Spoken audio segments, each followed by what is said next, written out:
లక్ష్యమును జీవమును ఆధారము నీ వాక్యము నా త్రోవకు.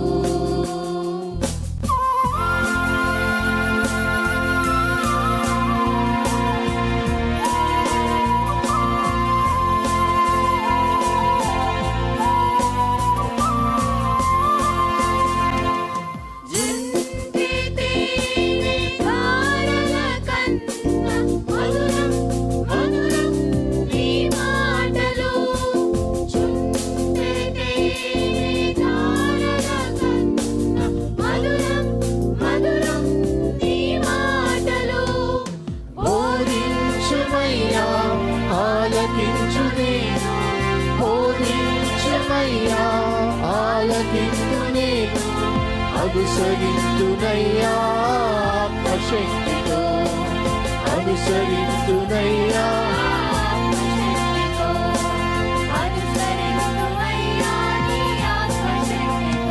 ప్రియమైన సహోదరి సహోదరులకు ప్రభు నామమున శుభములు. దేవుని దయాసంకల్పం చొప్పున ఏర్పాటు చేయబడిన ప్రభుతో ప్రారంభం అనుదిన ధ్యాన కార్యక్రమం క్రీస్తునందల ప్రేమతో మిమ్మల్ని ఆహ్వానించుచున్నాను. జుంటె తేనె ధారల కన్నా మధురమైన వాక్యము మన ప్రాణమును సేదతీరుస్తుంది, మన మార్గమును సరిచేయునది, నిత్యరాజ్యమునకు మనను చేర్చున్నది దేవుని వాక్యము. అటువంటి జీవార్థమైనటువంటి వాక్య ధ్యానం ద్వారా మన దినమును ప్రారంభించుట ఆశీర్వాదకరం. ప్రభుతో ప్రారంభం, తద్వారా ప్రతిక్షణము ఆయన మనతో, మన వెంట కాపరిగా, పోషకుడిగా ఉండాలని కోరుకుంటూ ప్రార్థనతో ప్రారంభిద్దాం. ఆయన ఆశీస్సులు ఆశీర్వాదములు సదా మనకు తోడైండునుగాక. వీరులమయా జయ వీరులమయా, వీరులమయా జయ వీరులమయా, మా వైరి జంప యుద్ధమాడు శూరులమయా, మా వైరి జంప యుద్ధమాడు శూరులమయా.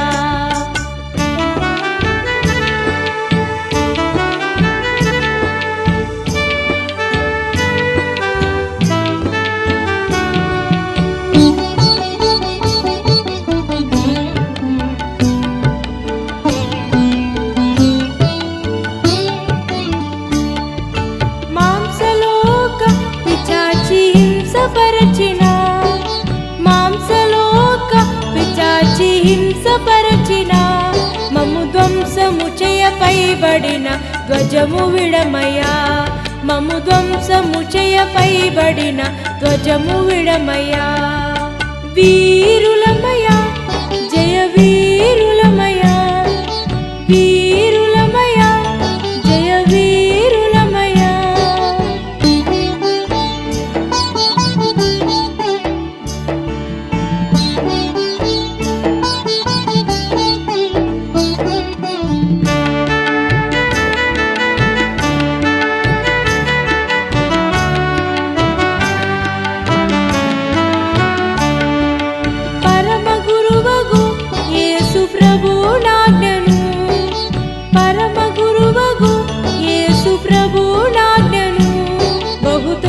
ప్రజకు బయలుపరచు భటులమేమయా, బహు త్వరగా ప్రజకు బయలుపరచు భటులమేమయా.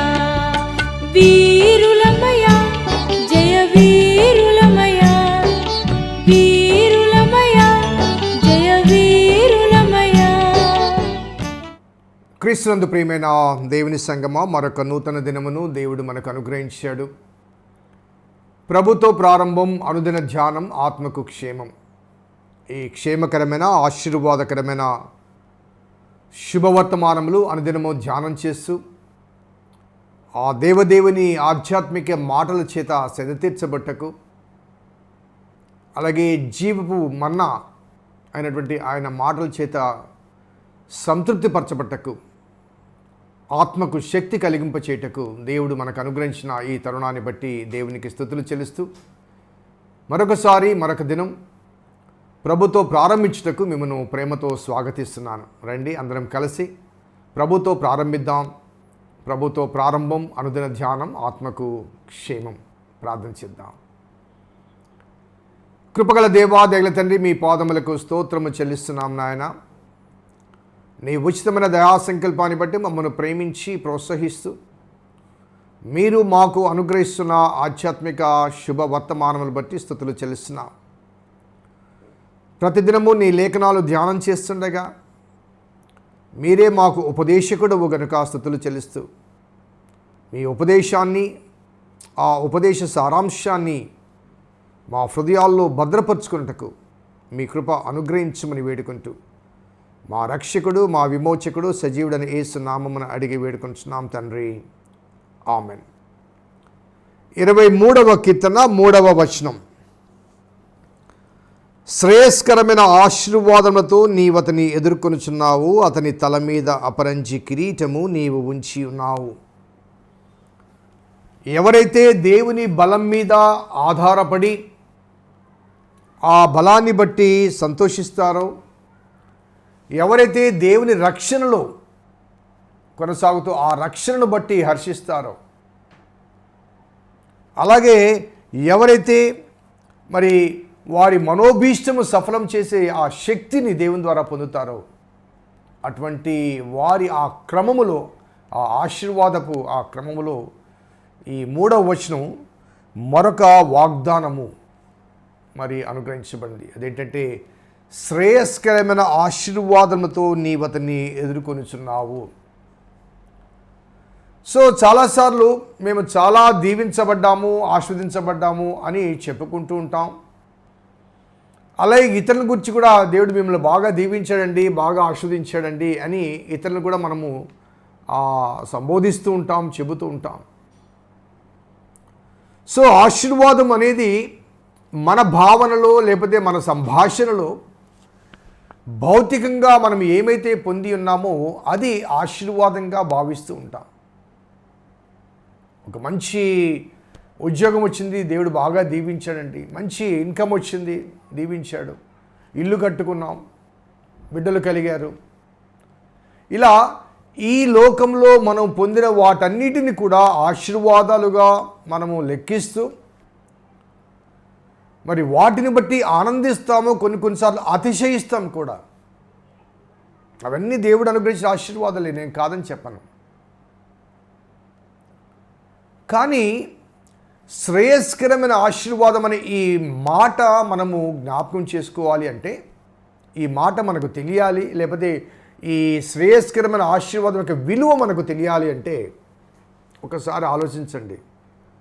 దేవుని ఎరిగిన ప్రజలుగా, దేవుని బిడ్డలుగా మనకు ఉద్యోగాలు వచ్చాయి, దేవుడు ఆస్వాదించాడు అంటాం. అదే క్రమంలో మరి క్రైస్తవేతలు దేవుని ఎరుగని వారికి కూడా ఉద్యోగాలు వచ్చాయి కదా. అలాగే ఒక సక్సెస్ పొందాము, మనకన్నా మెరిట్స్ కదండి. ఈ ఎంసెట్ లాంటి కాంపిటేటివ్లో లేకపోతే సివిల్స్ లాంటి వాటిల్లో ఈ మెరిట్స్లో మన వాళ్ళ పేర్లు చాలా తక్కువగా కనబడుతుంటాయి. అనగా దేవుని ఎరుగని వారి సంఖ్య అధికంగా ఉంది. అదే రీతిగా మనకన్నా జ్ఞానవంతులుగా వారు కనబడుతుంటారు. కాబట్టి మరి దాన్ని ఆశీర్వాదం అనుకుంటే మరి దేవుని ఎరుగని వారు కూడా ఆశీర్వదించబడ్డారు కదా. మనం కట్టుకున్న ఇల్లు చిన్నదో పెద్దదో కట్టుకుంటాం, దేవుడు దీవించాడంటాం. కానీ పెద్ద పెద్ద భవంతులు నిర్మించుకున్న దేవుని ఎరుగని వారు కూడా ఉన్నారు కదా. మరి అనగా మనల్ని ఆశీర్వదించిన దేవుడు తక్కువగా ఆశీర్వదించాడా, లేకపోతే ఎక్కువగా ఆశీర్వదించలేని స్థితిలో ఉన్నాడా?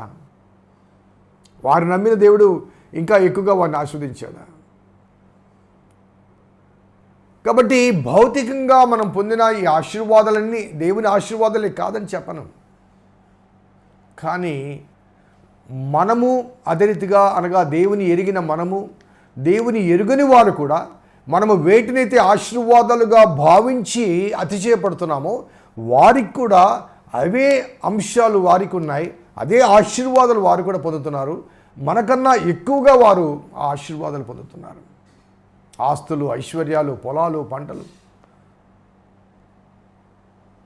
కాబట్టి ఈ ఆశీర్వాదాల పరంపరలో సృజించబడిన ప్రతి ప్రాణి కూడా ఈ భౌతిక సంబంధమైన ఆశీర్వాదాల్లో కొనసాగుతుంటారు. కానీ ఈ ఆశీర్వాదాలు ఏవి కూడా శాశ్వతం కాదు. ఒక ఉద్యోగం వచ్చింది, 30 సంవత్సరాలు 35 సంవత్సరాల్లో రిటైర్డ్ కావాలా. ఒక ఇల్లు కట్టుకున్నాం. రీసెంట్గా ఒక సహోదరుడు నా దగ్గరికి వచ్చి వాపోయాడు. బిడ్డల్ని చాలా ప్రయోజకులు చేయాలని చెప్పి తన మొత్తం వ్యయపరిచి వారిని బాగా చదివించాడు, ప్రయోజకులు అయ్యారు, విదేశాల్లో సెటిల్ అయిపోయారు. అలాగే ఇక ఉద్యోగం నుంచి విరమణ పొందాను కాబట్టి కొద్దిగా కంఫర్ట్గా ఉండాలని చెప్పేసి ఒక మంచి డూప్లెక్స్ హౌస్ కట్టుకున్నాడు ఆయన. చాలా వివిధ రకాలైన ఫర్నిచర్స్, ఒక గది నిండా ఒక వాల్ నిండా కనబడే ఒక పెద్ద వాల్ టీవీ, దాని పేరు నాకు తెలియదండి. ఒక వాల్ నిండా ఒక టీవీ, ఒక పెద్ద రిఫ్రిజిరేటరు, ఇంకా వస్తు సామాగ్రి చాలా ఉన్నాయి. సో నేను దేవుడు అనగా అవి చూపిస్తూ దేవుడు మమ్మల్ని బాగా దీవించాడండి. బిడ్డలు ప్రయోజకులు అయ్యారు, అదయ్యారు, ఇదయ్యారు. ఇదిగో ఇది, ఈ ఇల్లు చూడండి, ఆ బాత్రూమ్ చూడండి.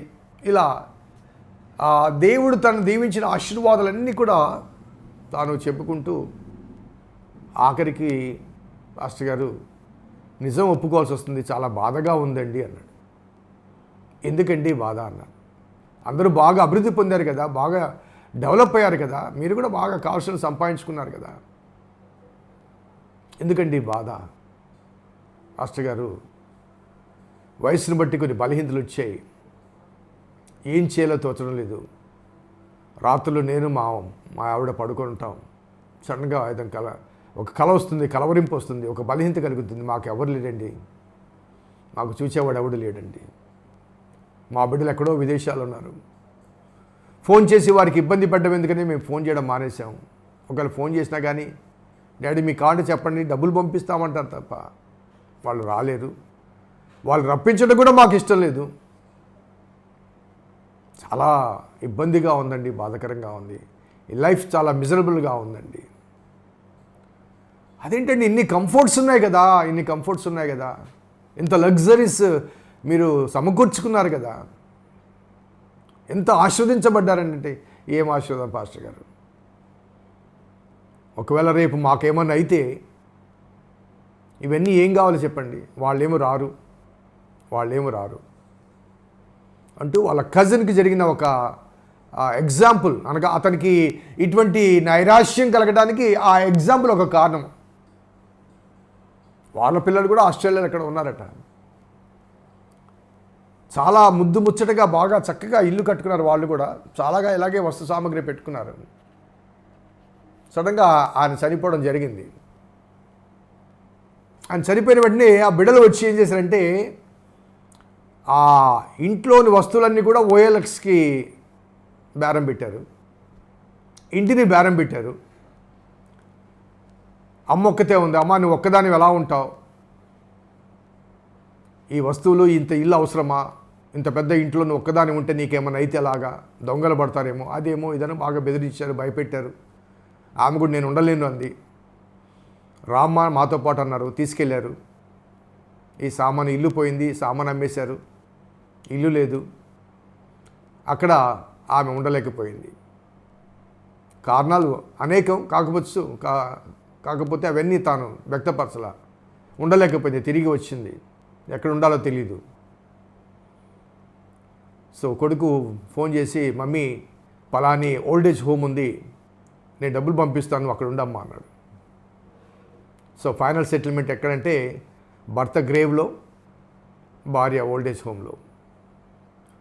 ఆ ఎగ్జాంపుల్ చూసిన తర్వాత ఇతనికి వణుకు పుట్టింది.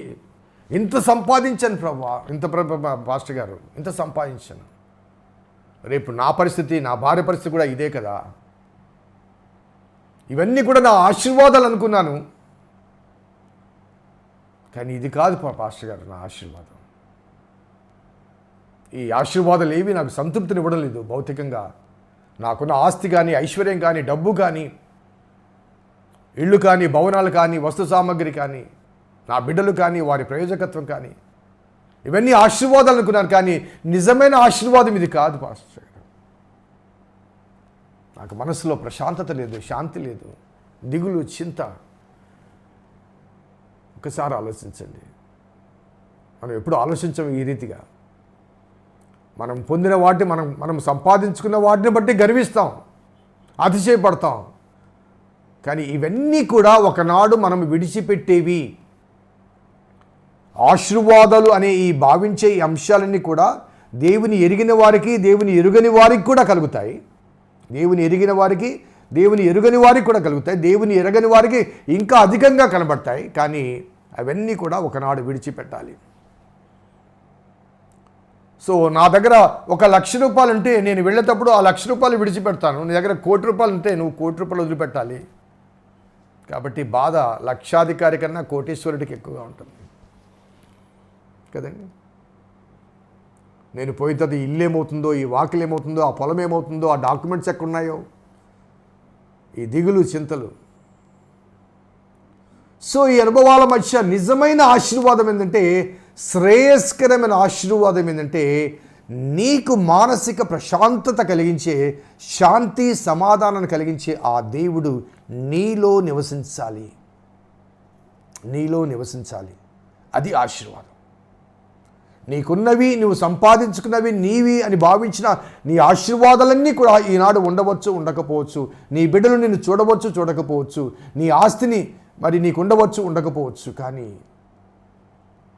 నీవు స్వాగతించిన నీ దేవుడు నీలో ఉంటే ప్రశాంతమైన జీవితం, దిగులు చింతలేని జీవితం, బాధలు కలిగిన, బలహీనత కలిగిన, అనారోగ్యత కలిగిన, వయసురీత్యా కొన్ని శరీర రుగ్మతలు కలిగినప్పటికీ కూడా